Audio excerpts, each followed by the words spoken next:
While scouting an illegal logging operation, combat veteran Owen thought he knew his enemy. But his loyal dog, Ranger, sensed a different truth, one buried deep in the mud. What he found wasn't a logger's track, but a small, delicate woman's button. Owen froze, remembering the desperate scream he had heard from a distance. He instantly understood. The worst crime here wasn't against the forest. Please support us by subscribing to the channel. The old Ford pickup rattled along the overgrown logging road, its tires crunching over a carpet of pine needles and fallen leaves. Behind the wheel, Owen stared straight ahead, his knuckles white on the worn leather of the steering wheel. He was a man in his early 40s, tall and lean, with a quiet strength that seemed coiled within his frame.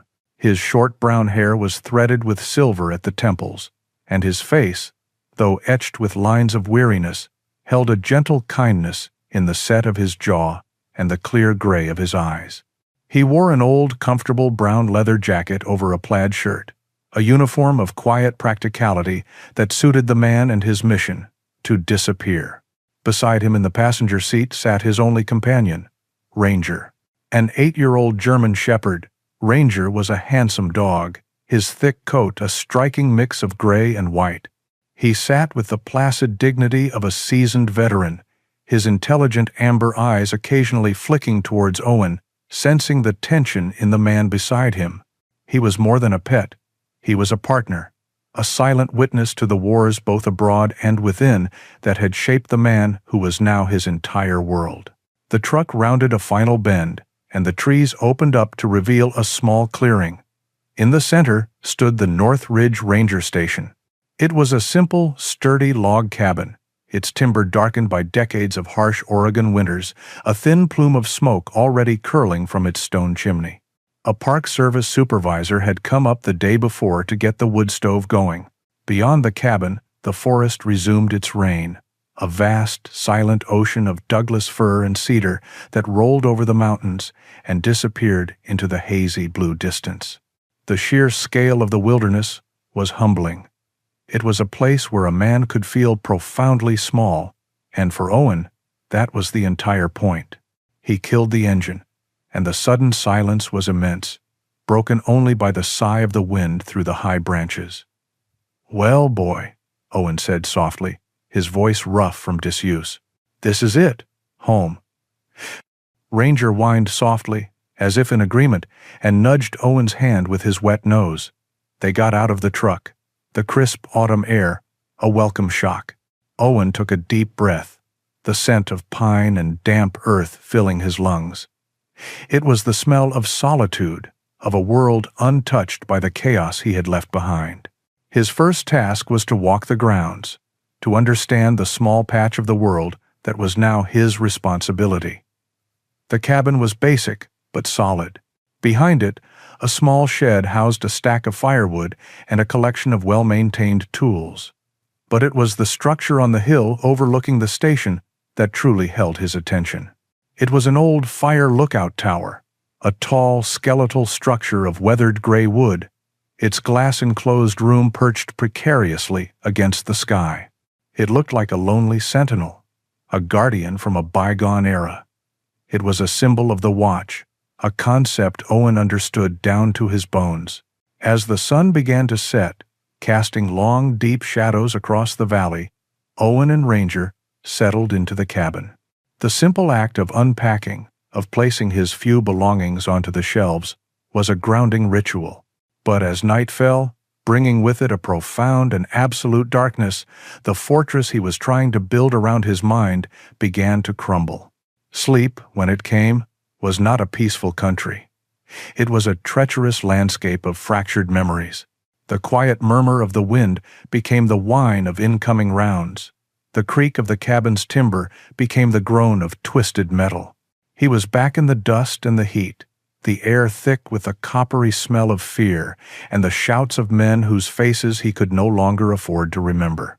He was running, the weight of a fallen comrade on his shoulders, the world exploding in sound and fury around him.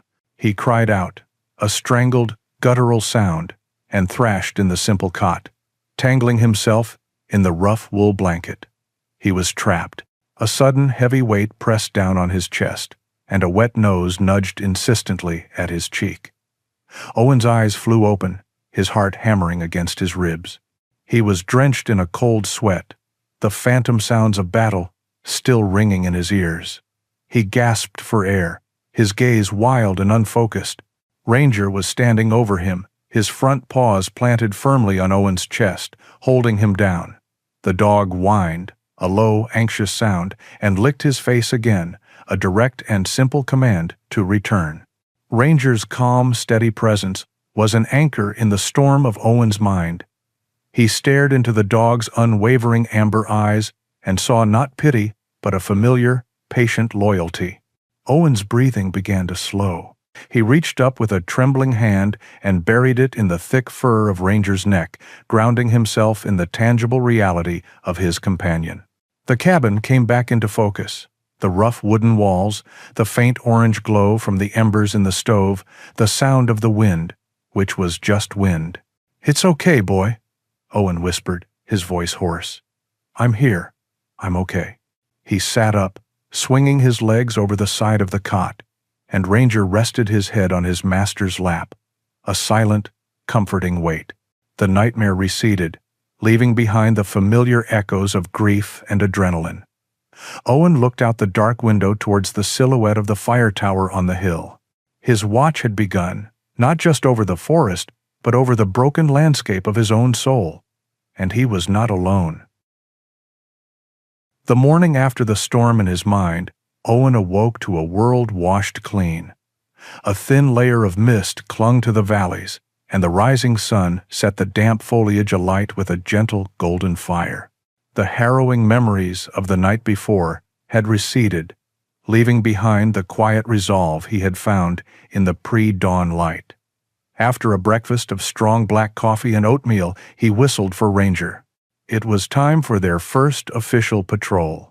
They started on a marked trail that wound its way down from the station, a path meant for Park Service vehicles and the occasional hardy hiker. The air was still and cool, and for the first hour, the only sounds were the crunch of Owen's boots on the gravel path and the soft panting of Ranger as he trotted happily ahead. The initial sense of peace Owen had sought seemed to settle over him again, a fragile but welcome blanket. He felt the tension in his shoulders begin to ease.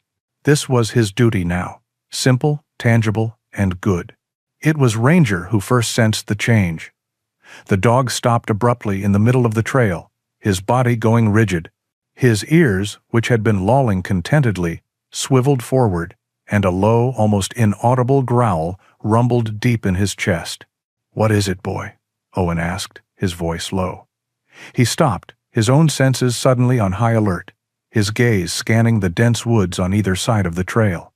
Ranger ignored the trees. His nose was pressed firmly to the ground.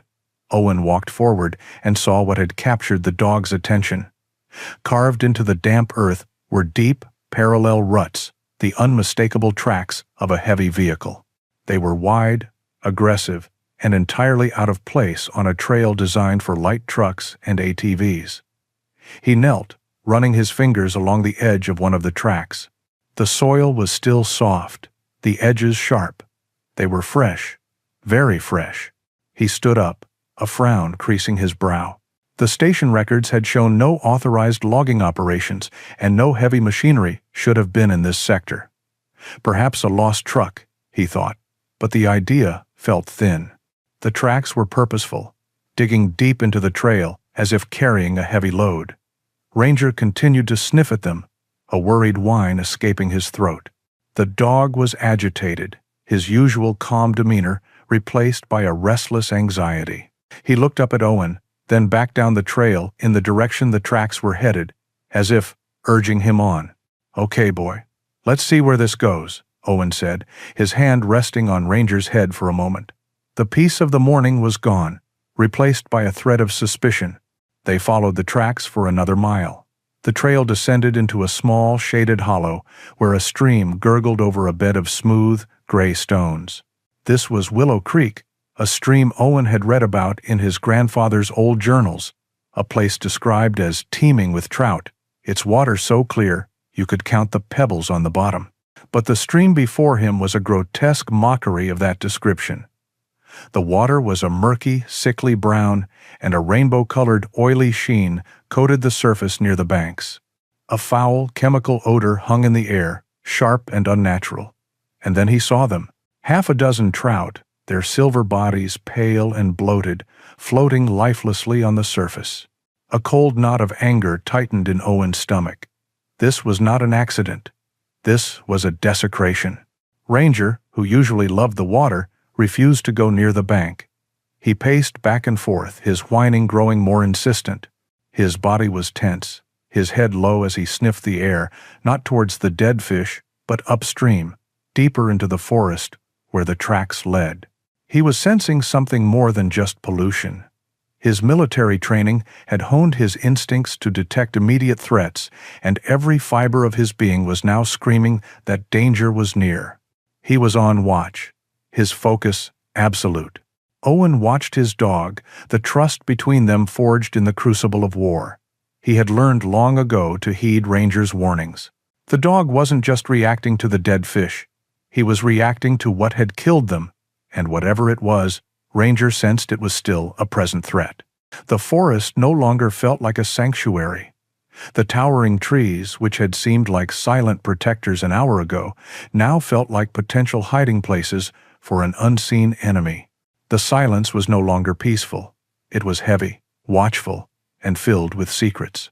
Owen's easy posture vanished, replaced by the ingrained muscle memory of a soldier in hostile territory. His back straightened, his steps became lighter, more deliberate, and his eyes scanned the woods with a practiced, methodical sweep. He stood by the poisoned creek for a long time, the evidence of a deep sickness in his forest laid bare before him. The heavy truck tracks, the dead fish, and most of all, the palpable unease radiating from his loyal partner. The quiet life he had envisioned was a fading dream. The watch he had accepted last night, looking up at the old fire tower, was no longer just about finding his own peace. A faceless enemy was trespassing on his land, poisoning his water, and threatening the very life of this wilderness. And as he looked from the dead stream to the unwavering focus in Ranger's eyes, Owen knew his war had followed him home. Returning to the station, Owen moved with a new, grim purpose. The fragile peace he had hoped to find in the vast Oregon wilderness had been a mirage, and the anger simmering in his gut was a familiar, cold fire. He made his way to the back of the cabin and unlatched a sturdy wooden footlocker, the same one that had traveled with him across continents. Inside, nestled among neatly folded uniforms and keepsakes from a life he tried to forget, was a pair of M22 binoculars. They were heavy and black, their metal casing scarred and worn, but the lenses were flawless. He slung the leather strap over his neck. The weight was comforting, a piece of his old life ready to serve his new one. "Stay here, boy. Watch the cabin," he commanded Ranger, his voice low and firm. The dog seemed to understand the shift in his master's demeanor. He sat, his body alert, and watched Owen stride towards the hill that was crowned by the old fire lookout tower, his amber eyes filled with a quiet understanding. The climb was steep, the path overgrown with weeds and loose stones. Owen barely noticed the exertion, his mind focused, his senses sharp. With every step upward, he felt as if he were ascending to a higher state of readiness. The tower loomed larger, a skeleton of weathered timber against the vast blue canvas of the sky. He reached the base and began the climb up the long series of wooden stairs that hugged its exterior. The structure creaked and groaned under his weight, a lonely sound in the immense silence of the forest. Finally, he reached the top and pushed open the heavy trapdoor. The air in the lookout room was stale, thick with the dust of years. It was a small, square space, encased in windows on all four sides, offering a breathtaking, uninterrupted, 360-degree view of the world. Miles and miles of undulating green and blue-gray ridges stretched out to the horizon, a seemingly endless ocean of trees. For a moment, the sheer, raw beauty of it all made him pause. This was what he had come here to find. This was what he was now compelled to protect. He walked to the north-facing window, the direction the truck tracks had led. He raised the binoculars to his eyes, and the world snapped into sharp, magnified focus. The M22 seconds were powerful, designed for spotting threats from a kilometer away, and they cut through the afternoon haze with military precision. He began to scan the landscape methodically, the way he had been trained. Left to right, near to far, dividing the vast panorama into searchable grids. He swept over ridges, followed the winding paths of hidden streams, and peered into the deep shadows of the valleys. For nearly an hour, he saw nothing but the pristine, untouched wilderness. The forest held its secrets close. He started to feel a flicker of doubt. Had he overreacted? Then he saw it. A subtle break in the pattern. In a distant valley, nestled deep within a fold of the mountains and completely invisible from any of the ground-level trails, the canopy was not a uniform green. There was a patch of brown, an ugly, unnatural scar on the landscape. He adjusted the focus, his knuckles white as he gripped the binoculars. The image sharpened. It was not a natural clearing. He could see the jagged stumps of felled trees, massive ancient giants that had stood for centuries, now reduced to flat, circular wounds in the earth. He could see stacks of raw timber, piled high like the bones of a vanquished army. And he could see movement. Yellow machinery, like malevolent insects, crawled over the scarred earth, their powerful arms ripping and tearing at the forest. He could make out the tiny figures of men, moving with a brutal efficiency, their chainsaws whining like angry hornets, a sound he couldn't hear but could easily imagine. This was not a small, clandestine operation. It was a full-scale, organized assault on the forest, hidden in plain sight from a world that couldn't see it. A cold rage, clean and pure, washed through him. It was the same rage he had felt seeing a village desecrated, a trust betrayed. The men down there were not just thieves. They were invaders. They were poisoning the water, destroying the land, and doing it with a brazen arrogance that came from believing they were untouchable. He lowered the binoculars, his jaw tight. The view from the tower had given him the truth. His suspicion was now a certainty. His unease was now a mission. This small, dusty room, this forgotten relic from another time, was no longer just a lookout. It was his observation post. It was his strategic high ground. From here, he could watch them. He could learn their routines, count their numbers, map their movements. His war had indeed followed him home, but this time, the battlefield was his own. He was not a soldier following orders in a foreign land.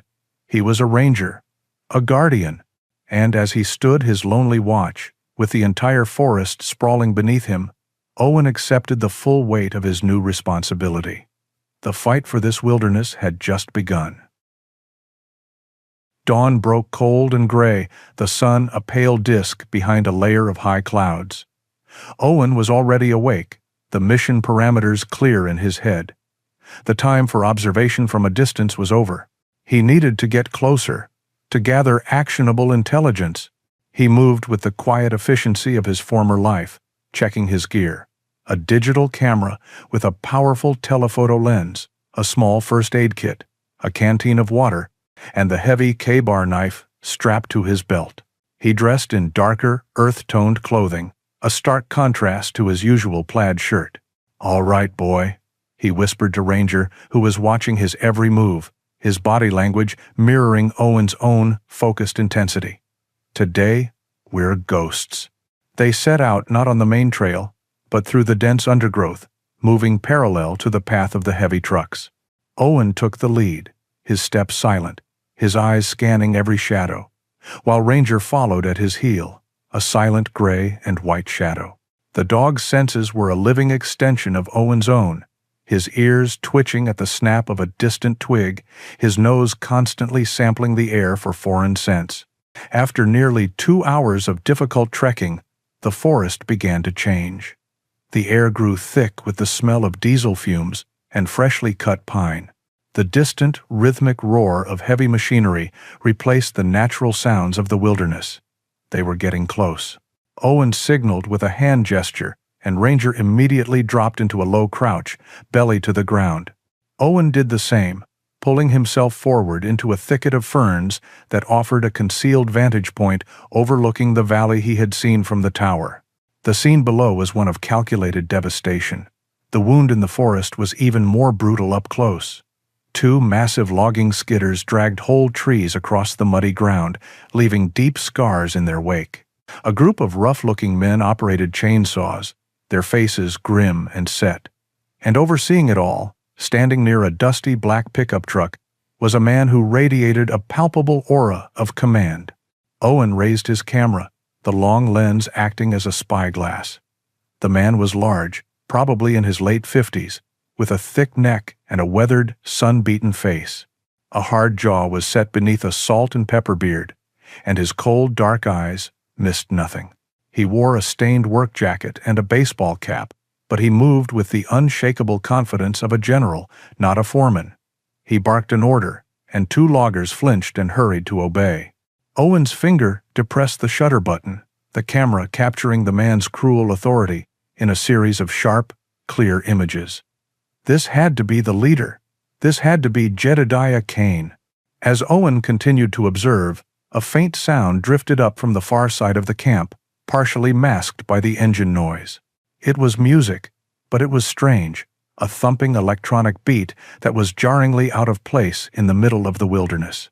Then, for just a second, the music was pierced by a high-pitched sound, a sharp, desperate cry that was abruptly cut off. Owen froze. It could have been an animal, a hawk, or a fox, but it sounded chillingly human. He scanned the area the sound came from, but all he could see was a cluster of dilapidated trailers, set apart from the main logging operation. A cold dread, different from the anger he'd felt before, began to creep into his heart. They had seen enough. It was time to pull back. Owen gave another silent signal, and they began to retreat, moving as carefully as they had come. They were almost clear of the immediate area when a man, carrying a rifle slung over his shoulder, stepped out from behind a line of trees, blocking their path back to the deep woods. He was acting as a sentry. Owen and Ranger flattened themselves behind a fallen log, hearts pounding. The man stretched, bored, and began to walk a slow patrol directly towards their position. They were trapped. Owen's hand instinctively went to the hilt of his knife. Just as the sentry took another step closer, Ranger acted. Without a sound from Owen, the dog wriggled silently away from him, moving deeper into the brush at a right angle. A moment later, a sharp, aggressive bark echoed through the trees from 50 yards away. The sentry stopped dead, spinning towards the sound, his rifle coming up. "Who's there?" he yelled, his voice a nervous bark. He hesitated, then began to move cautiously towards the sound of the phantom intruder Ranger had created. The diversion gave Owen the precious seconds he needed. He slipped away in the opposite direction, melting back into the forest. Minutes later, Ranger rejoined him, appearing like a ghost at his side, his mission accomplished. They were a mile away, the sounds of the camp having faded completely, when Ranger suddenly stopped again. He lowered his head and began sniffing intently at a patch of mud and leaves on the trail. His paws began to dig gently, purposefully. "What is it now, boy?" Owen murmured, still on edge from their close call. Ranger pulled back, and sitting in the small hole he had dug was a tiny, glistening object. Owen knelt and picked it up. It was a button, small and delicate, made of mother-of-pearl. It was the kind of button one might find on a woman's blouse, fragile and ornate. It had no business being here, on a muddy track used by heavy machinery and rough men. He turned the small, iridescent disc over in his palm. It felt impossibly out of place, a whisper from another world. He thought of the strange music, of the chilling cry he had heard. This tiny button didn't feel like a clue to illegal logging. It felt like evidence of a much darker, more terrible secret, one that the forest itself was trying to reveal. The small mother-of-pearl button felt heavy in Owen's pocket, a weight far greater than its physical size. It was a tangible piece of a puzzle he couldn't yet see, a dark premonition that had followed him back to the quiet solitude of the ranger station. He had spent a restless night, the images from his reconnaissance mission playing on a loop in his mind. The scarred earth, the cold authority in Jedediah Kane's eyes, the chilling, severed cry, and the impossibly delicate button. This was bigger than illegal logging.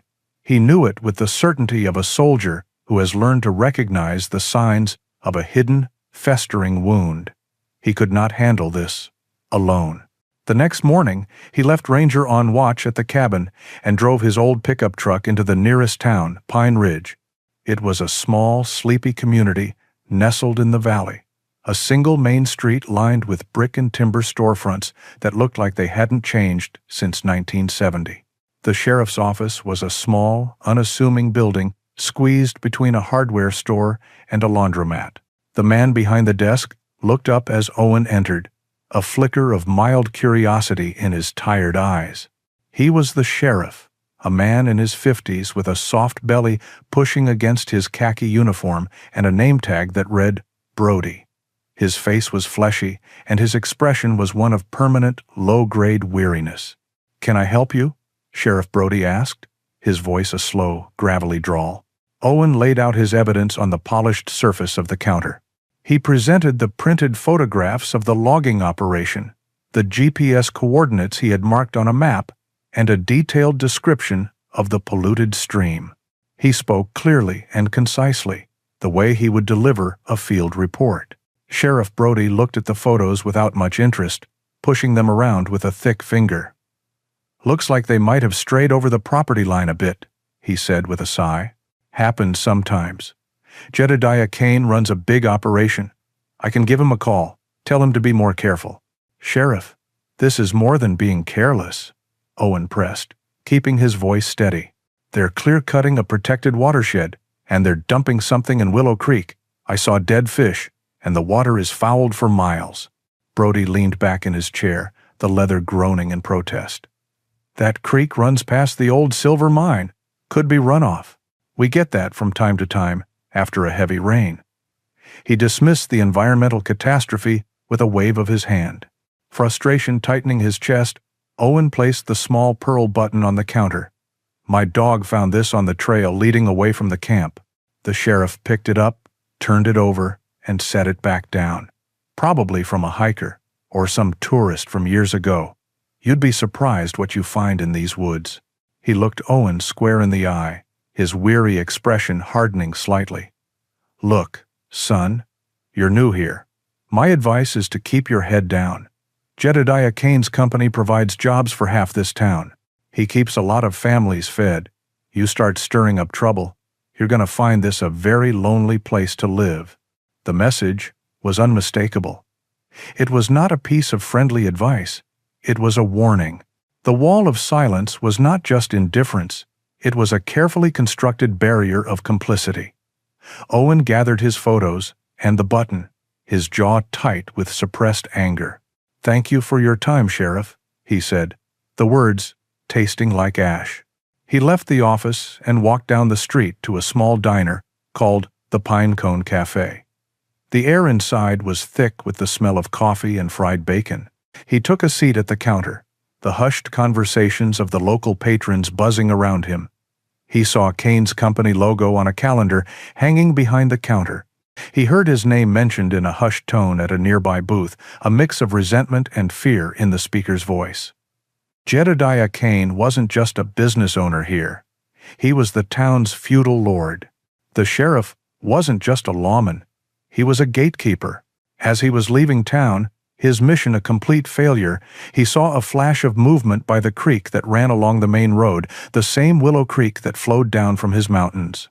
A woman was kneeling on the bank, her back to him, carefully collecting water into a series of small glass vials.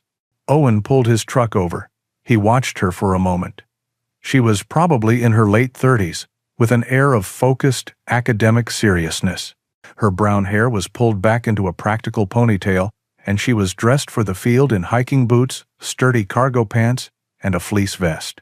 He got out and approached her slowly, not wanting to startle her. "Finding anything interesting?" he asked. She looked up, her expression guarded. Her eyes were a clear, intelligent hazel, and they assessed him quickly. "I'm finding elevated levels of hydrocarbons and formaldehyde, if that's what you mean," she said, her voice crisp and precise. "Enough to kill everything in this stream and probably cause serious health issues for anyone drinking it downstream." Owen's sense of isolation lessened for the first time that day. "I'm Owen, the new ranger up at the North Ridge station." Her expression softened slightly. "Dr. Amelia Grant," she introduced herself, wiping her hands on her pants before offering one to him. "I'm an independent biologist. I've been tracking the deteriorating water quality in this watershed for months. It's gotten exponentially worse in the last few weeks." Owen took out his camera and showed her the pictures of the polluted creek near the logging camp. Her eyes narrowed, a flash of anger in their depths.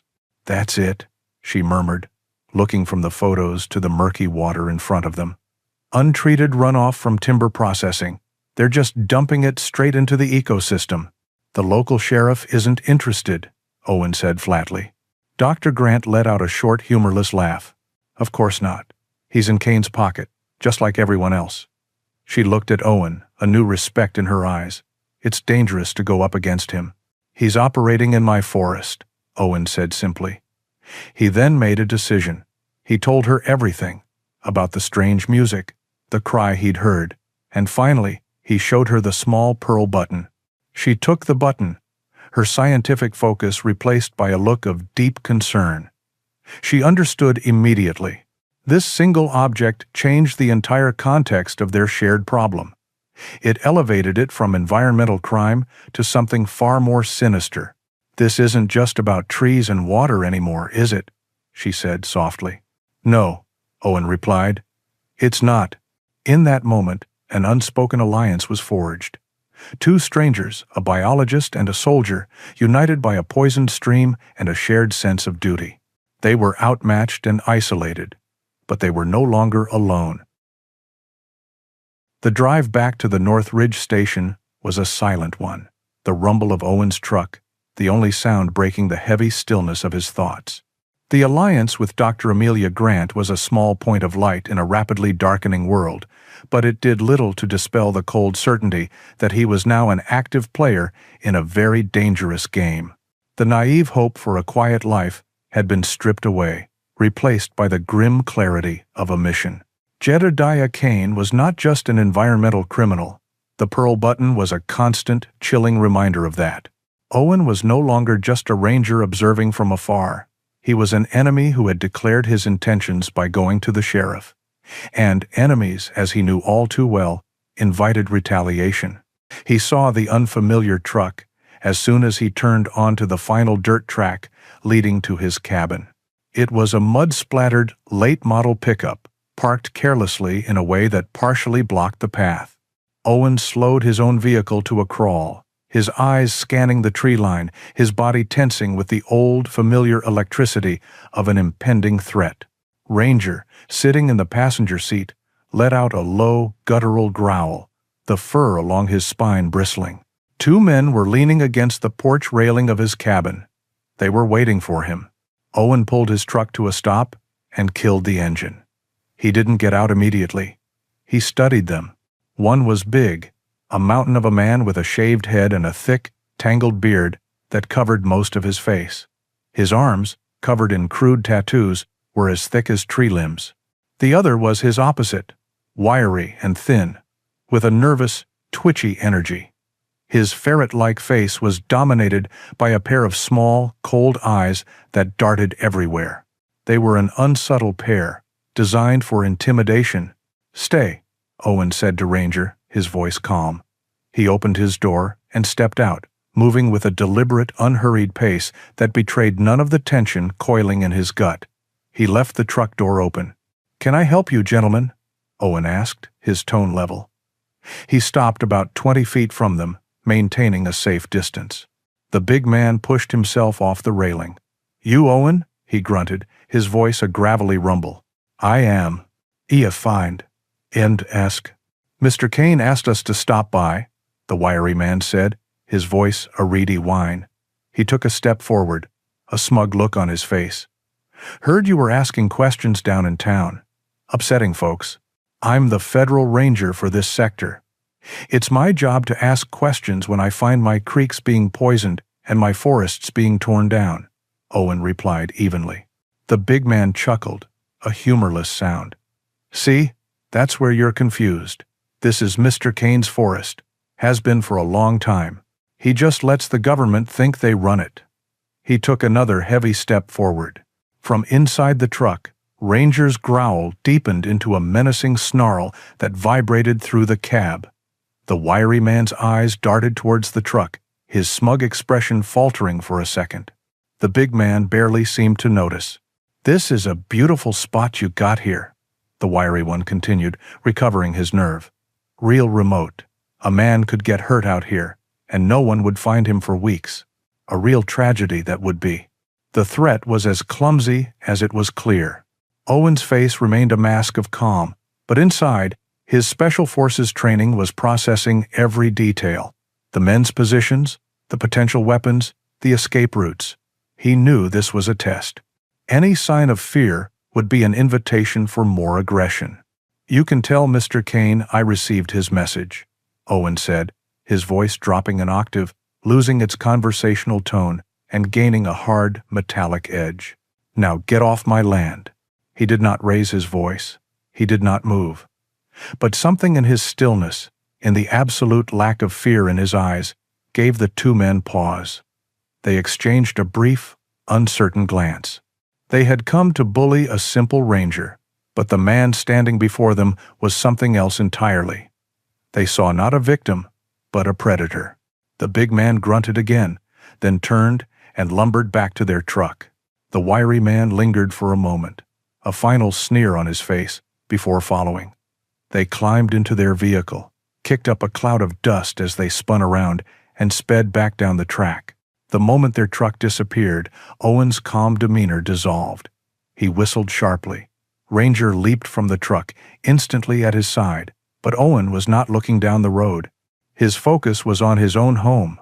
A place of sanctuary had just been violated. The game had changed. They had brought the war to his front door. He didn't waste a second. While Ranger kept watch, Owen went to work. He moved with a practiced economy of motion, his mind clear and focused.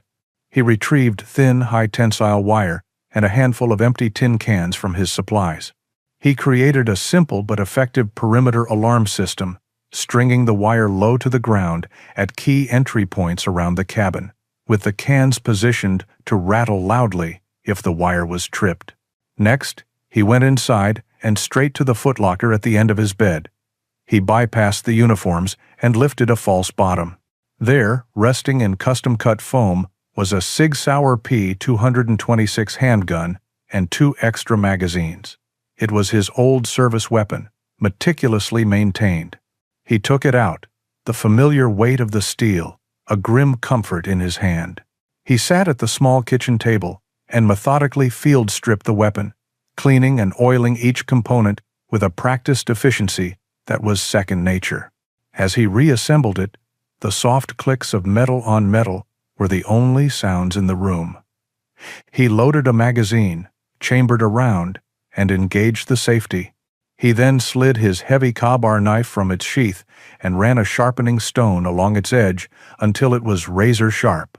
As he worked, he thought, the visit from Kane's thugs was a mistake on their part. It was a massive overreaction. You don't send enforcers like that to warn a ranger about a simple logging dispute. That level of intimidation was reserved for silencing witnesses to much more serious crimes. Their aggression didn't frighten him. It confirmed his deepest fears. It told him that the pearl button, the strange music, and the severed cry were not just figments of his imagination. Jedediah Kane wasn't just hiding a crime.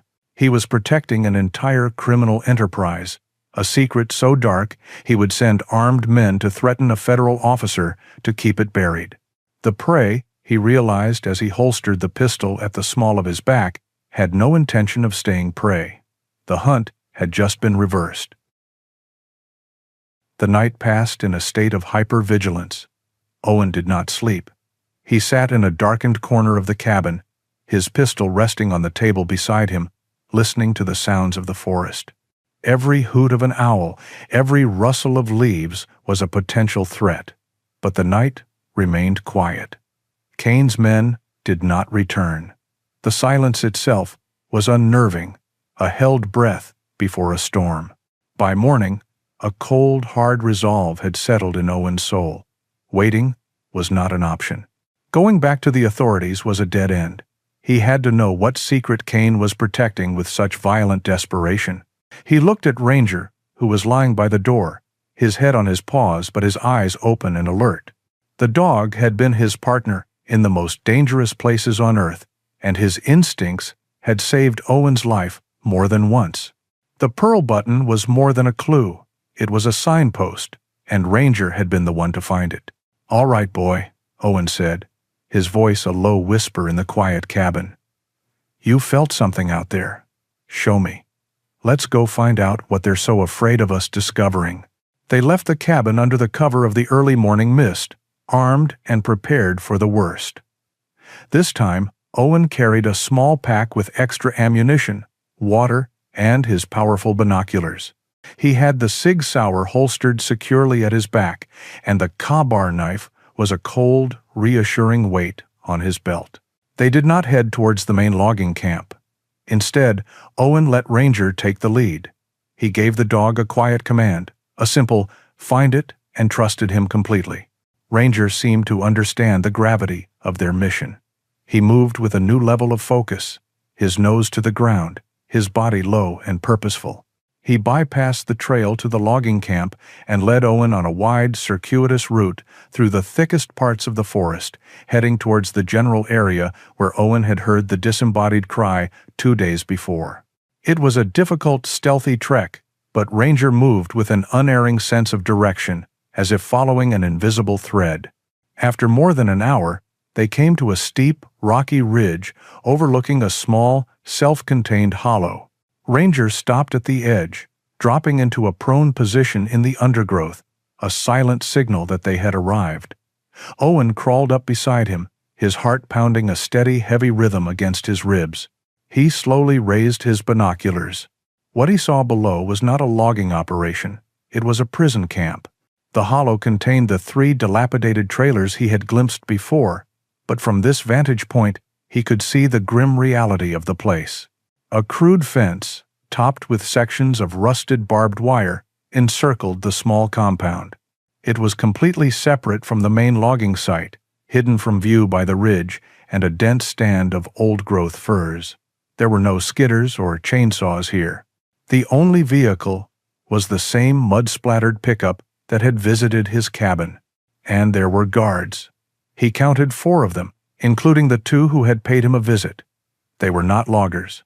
They carried rifles openly, patrolling the small perimeter with a lazy but menacing confidence. These were Kane's trusted enforcers, his inner circle. Owen realized with a sickening lurch that the main logging operation was just a cover, a noisy, destructive facade to hide this much smaller, much darker secret. He focused his binoculars on the nearest trailer. One of the windows was grimy and streaked with dirt, but a corner had been wiped clean from the inside, a small portal of desperate hope. As he watched, a face appeared in that small, clear space. It was a young woman, her face pale and streaked with tears, her eyes wide with a terror that felt like a physical blow, even from a distance. She couldn't have been more than 20. She looked out for a moment, her gaze empty and lost, before a shadow moved inside the trailer, and she vanished from view. Owen swung his binoculars to the next trailer. Through another dirty window, he saw 2 more young women huddled together on a mattress on the floor. They looked thin, defeated, their clothes ragged. He felt the air leave his lungs. It was all real. The button, the music, the cry. This was a place of unspeakable horror, hidden deep in the heart of his forest. Jedediah Kane wasn't just a timber thief. He was a monster. A human trafficker. The pieces of the puzzle slammed together in his mind with brutal force. The kidnapped women, likely foreigners brought here against their will, were being held captive for the pleasure of Kane's men. The massive, illegal logging operation provided the perfect cover, its noise and isolation creating a fortress of depravity. The local sheriff was paid to look the other way, ensuring Cain's kingdom remained inviolable. A wave of nausea and pure, unadulterated rage washed over Owen. This was no longer a mission to expose a crime against nature. This was a rescue operation. The lives of those women depended on him. The weight of that responsibility was immense, heavier than any pack he had ever carried. As a soldier, he had fought for his country, for his brothers in arms. But this was different. This was more personal. He was the only one who knew they were here. He was their only hope. He lowered his binoculars, his knuckles white. The soldier he had tried to bury deep inside him was now fully awake. He was no longer a man seeking peace. He was a protector, a guardian. And as he looked down at the prison camp, at the cage Cain had built in his sanctuary, Owen made a silent vow. He would get them out, no matter the cost. The retreat from the ridge was a blur of controlled fury. Every silent step Owen took through the dense undergrowth was fueled by the horrifying images seared into his mind. The barbed wire, the armed guards, the pale, terrified face in the window. Ranger, sensing the shift in his master from a stealthy observer to a man preparing for war, stayed so close, his fur brushed against Owen's leg, a constant, grounding presence. The mission had changed. This was no longer about justice for the forest. It was about saving human lives from a monster. His first priority was Dr. Amelia Grant. She had to know. He drove his truck with a reckless speed that was alien to him, the tires spitting gravel on the winding dirt roads. He found her where he had hoped she would be, a few miles outside of Pine Ridge, her sensible sedan parked on the shoulder of the road as she took soil samples from a riverbank. She saw the look on his face as he got out of the truck, and her professional calm evaporated, replaced by a look of dread. "Owen? What is it? What did you find?" He didn't waste time with pleasantries.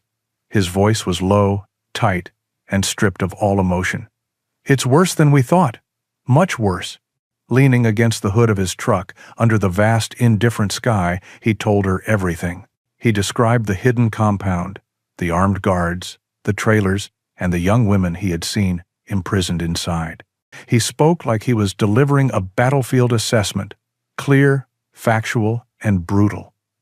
When he finished, Amelia was pale, her hand covering her mouth in horror. The clinical detachment of the scientist was gone, and in its place was a raw human shock. "My God," she whispered, her eyes wide. "Human trafficking, right here." She looked towards the town of Pine Ridge, her expression hardening with disgust. "And the sheriff is protecting them." "He's not just protecting them, he's part of it," Owen said, his voice like flint. "We can't go to him. We can't trust anyone in that town. We're on our own." For a moment, the immense weight of their isolation settled over them. They were two people against a fortified, violent criminal enterprise with the law on its side. Fear was a rational response, but Owen saw none of it in Amelia's eyes.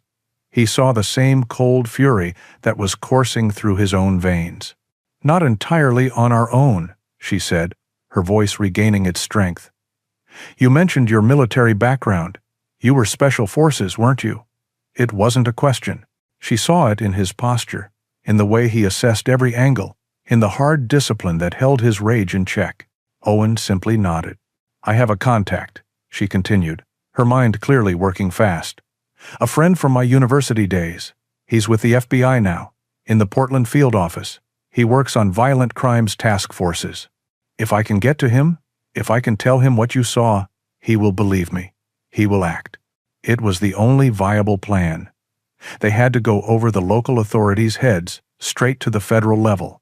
But a new set of problems immediately presented themselves. "There's no cell service anywhere in this valley," Owen stated. "You'd have to drive at least 2 hours, maybe 3, over the mountains to get a reliable signal." "I know," she said, her jaw set with determination. "And I can't risk making that call from anywhere near Pine Ridge. Cain's people could be listening. They could be watching, too." Owen added grimly. They know I went to the sheriff. They know I'm a threat. They might know about you by now, too. Leaving the valley will be dangerous. They both knew what he was saying. Her journey would be a high-stakes gamble, but it was their only move. While you're doing that, Owen said, shifting into the familiar mindset of a mission planner, I'll get ready on my end. He unfolded a large, detailed, topographical map of the national forest on the hood of his truck. I can't just wait for the FBI to show up. It could take them a day, maybe longer, to get a team mobilized and out here. Who knows what Kane could do in that time? His finger traced the ridges and contours of the map. I know the terrain. I've been studying it. The compound is in a natural bottleneck, one way in, one way out for vehicles. But for a man on foot, there are other options. He pointed to a series of steep, wooded ravines. I can use the forest as my cover. I'll spend the next several hours doing a detailed reconnaissance, mapping their patrol schedules, identifying their weak points, their blind spots. I need to know their exact numbers and their routines. His plan was forming, the tactical part of his brain taking over. The forest will be my greatest ally. I can move through it unseen. When the time is right, I can create a diversion, draw their attention, and create an opportunity for the captives to escape. I won't go in guns blazing. I'll go in like a ghost. Amelia looked from the map to his face, seeing not just a ranger, but the highly trained soldier he truly was. Owen, it's too dangerous for you to go in alone. It's more dangerous for those women if I do nothing, he countered, his voice leaving no room for argument. You get the cavalry. I'll prepare the battlefield. Their roles were set. A somber understanding passed between them. Amelia packed her water sampling kit, her movements now quick and efficient. Her mission was clear: drive, evade, and call for help. Owen folded the map, his mind already walking through the dark woods, planning every step, anticipating every threat. Be careful, Amelia, he said as she got into her car. You too, Owen, she replied, her hazel eyes meeting his. Get them out. She started her car and pulled away, heading east, towards the long, lonely road over the mountains. Owen watched her go until the sedan was just a speck in the distance.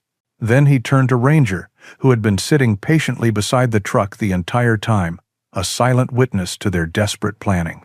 Come on, boy, Owen said softly, his hand resting on the dog's strong back. Our watch starts now.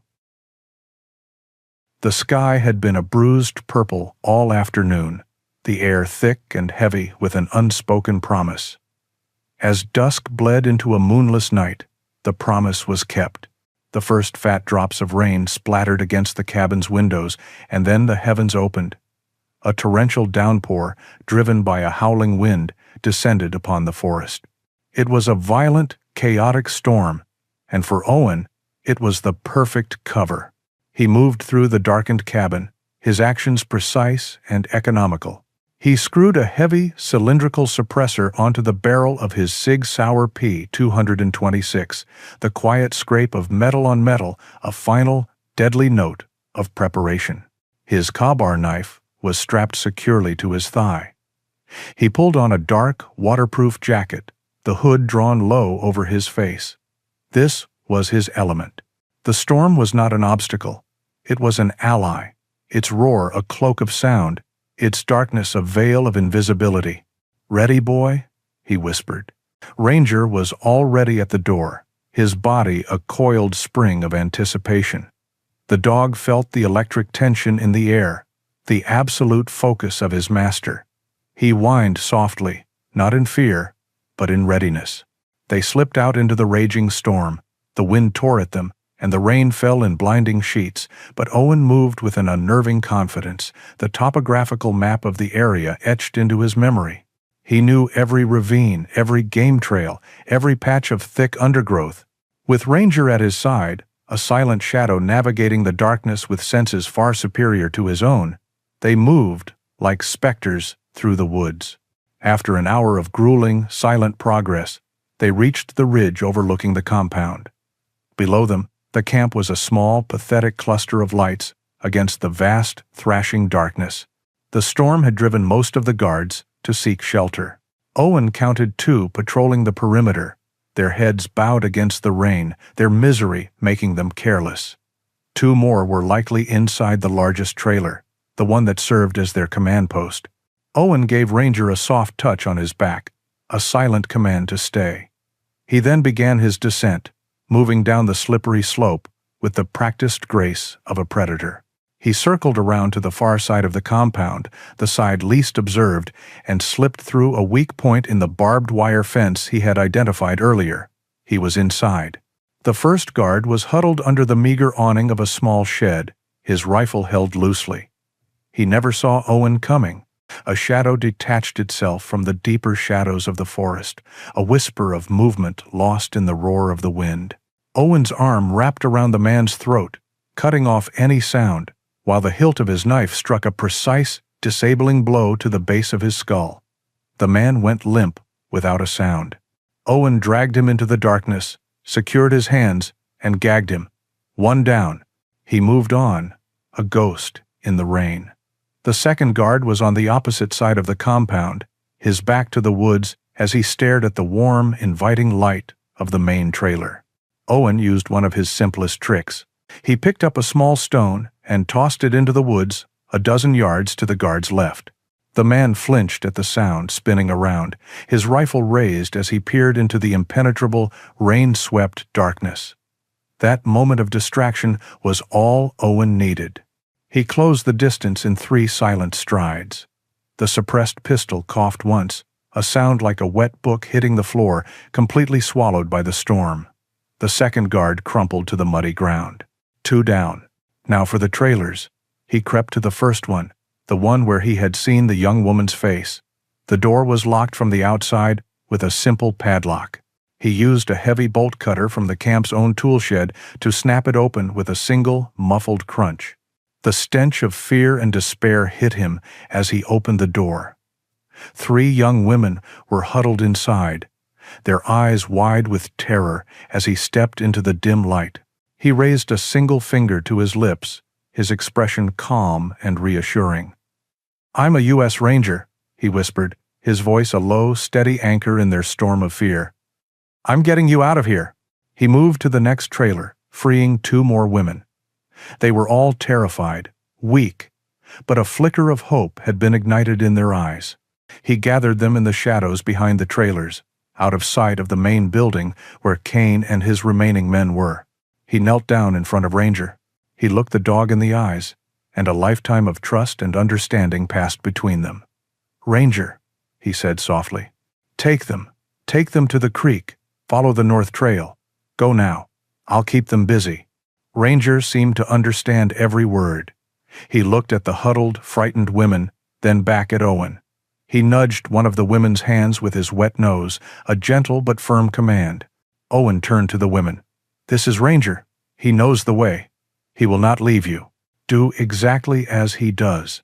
Stay with him, and he will lead you to safety. Go. Now. Dial." With a final, shared look between man and dog, the escape began. Ranger led the small, stumbling group of women away from the camp, melting into the stormy darkness, following a safe path Owen had mapped out in his mind. The moment they were gone, Owen turned his attention back to the last trailer. It was time to create his diversion. He picked up a heavy, discarded fuel can. He crept to the front of the main trailer and smashed a window with the butt of his pistol. He poured the fuel inside, then threw a waterproof flare after it. The result was instantaneous. The trailer erupted in a whoosh of flame that lit up the entire compound. 2 men burst out, yelling in shock and confusion. One of them was Jedediah Kane. Owen, now hidden behind a stack of logs, opened fire. His suppressed pistol coughed again and again, the rounds thudding into the mud around their feet, forcing them to dive for cover. The hunt was over. The battle had begun. Owen was 1 man against what he counted as 3, maybe 4, but he had the storm, the darkness, and the forest on his side. As Kane and his men returned fire, their wild shots tearing through the rain, Owen slipped back into the trees. He would hit and run, a phantom in the night, a guerrilla warrior holding the line. He would be the anvil, and the storm would be the hammer. He would buy Ranger all the time he needed, no matter the cost. The forest was a maelstrom of chaos, a symphony of violence played to the rhythm of the raging storm. Owen was pinned down behind a massive, fallen redwood, the bark splintering around him as Kane's men sprayed automatic fire into the darkness.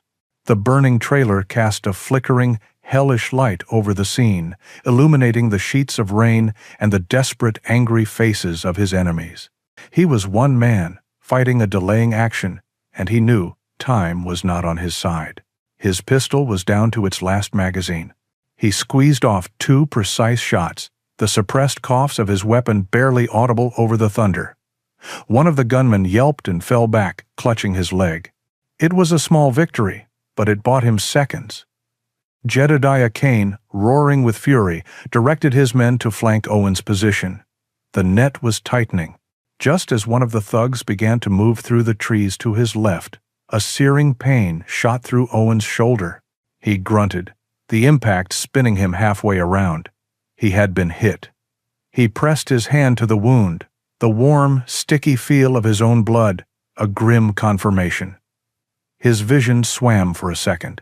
It was in that moment of vulnerability, as despair began to creep in, that a new sound cut through the storm.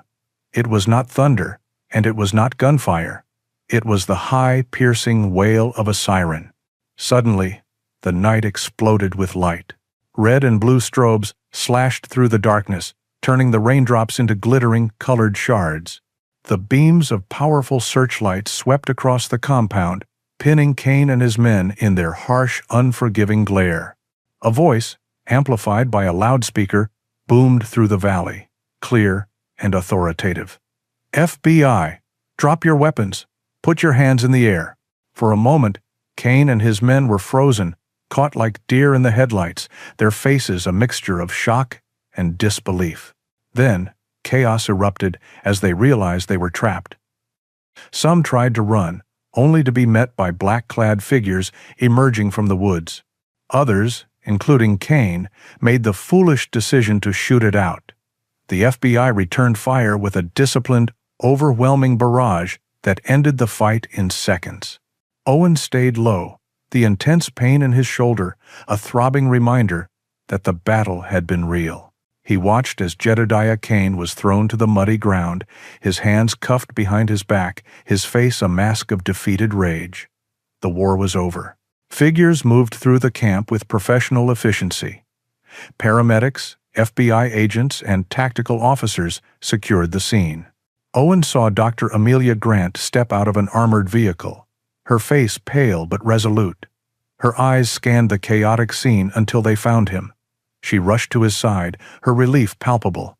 "Owen, you're hurt," she said, her voice trembling slightly as she saw the blood soaking his jacket. "It's just a scratch," he lied, leaning heavily against the log. A young, calm paramedic was at his side a moment later, cutting away his jacket. "This is a bit more than a scratch, sir," the medic said, expertly applying a pressure bandage. "You're lucky. It went clean through." As the medic worked, Owen's gaze drifted past the flurry of activity. He saw the rescued women, wrapped in warm blankets, being led to a waiting ambulance. They were crying, but their tears were no longer tears of terror. They were tears of release. One of them, the young woman he had first seen in the window, met his eyes across the compound. She gave him a small, watery smile and a nod of profound gratitude that hit him harder than any bullet. And then he saw Ranger. The dog emerged from the darkness of the North Trail, limping slightly but otherwise unharmed. He had stayed with the women until he knew they were safe, until he heard the sirens and knew the battle was won. He trotted directly to Owen's side, ignoring everyone else, and rested his great head on Owen's knee, whining softly as he nuzzled against the wounded shoulder. Owen wrapped his good arm around the dog's neck, burying his face in the thick, damp fur. "Good boy," he whispered, his voice thick with an emotion he couldn't name. "You did good, boy." And out. The storm began to subside as dawn approached, the rain softening to a gentle drizzle. The eastern sky glowed with the first hints of pink and orange, a promise of a new day. Owen, his arm now in a sling, stood with Amelia and watched as the last of Cain's men were led away in handcuffs. The forest was quiet again, the only sounds the drip of water from the trees and the soft murmurs of the FBI agents. "You did it, Owen," Amelia said softly, standing beside him. "You saved them." "Label itself thunder so." Owen looked at the scene before him, the captured criminals, the rescued women on their way to a new life, the silent, watching trees. He then turned his gaze up the hill, towards the old fire lookout tower. It stood tall and steadfast against the clearing sky, a silent sentinel, its purpose fulfilled. He realized in that moment that the war inside him, the one he had been fighting for so long, was finally over. The ghosts of his past had not been vanquished by violence, but by a single act of protection. He hadn't run from his past, he had confronted it, and in doing so, he had found a new purpose. He was not just a soldier, he was a guardian, a ranger. He felt a profound sense of peace settle over him, a quiet, deep-seated calm that he hadn't felt in years. It was the feeling of a mission accomplished, of a watch well kept. He looked down at Ranger, who was looking back up at him, his amber eyes filled with an unwavering loyalty. Together, they had held the line. He had come to this forest seeking solitude, a place to hide from the world. Instead, he had found a reason to fight for it. He had found his redemption, not in forgetting, but in protecting. And as the first rays of the morning sun broke through the clouds, Owen knew, with absolute certainty, that he was finally home. Owen and Ranger's story reminds us that true healing often begins when we find a cause greater than our own pain, and that the unwavering loyalty of a faithful dog can be the light that guides us through the darkest of woods. If their journey of courage and redemption touched your heart, we invite you to share your thoughts in the comments below. By liking and subscribing, you help our community grow and allow these stories to be heard. The next tale of an unbreakable bond is ready for you now, just a click away on the video appearing on your screen.